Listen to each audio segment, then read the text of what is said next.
Today there's 12 farms in the valley that open up their farm gates to the public to come around and have some self-guided tours. At the baseline level, this is where our food comes from.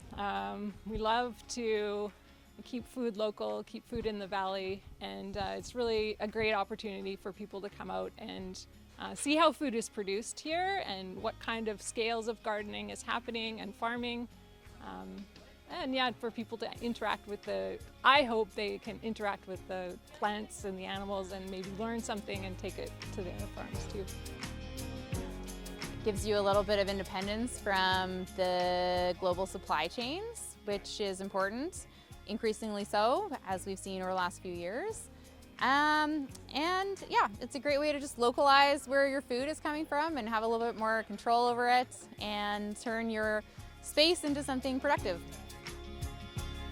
When we have the family farm days, people come to see what we can do, what's possible. So we plant things like coleus and lettuce together, or roses and peppers. We show them the trellis with all the beans going on it. We show them the grapes, the elderberries. Lots of things. How we incorporate the flowers with our blueberries, where we grow the garlic, the fact that we've got cabbages growing underneath our roses. So it's fun, it's interesting, but in my corner of the world, as long as I got enough food to eat and it looks pretty, I'm happy.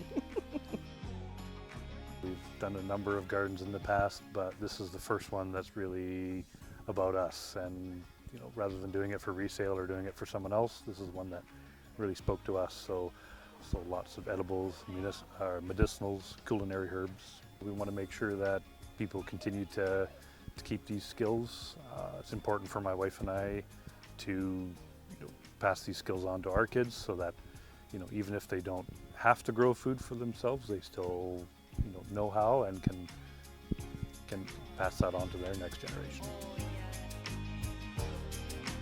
For me, it's a huge community thing, and it's part of a bigger kind of food sovereignty picture too.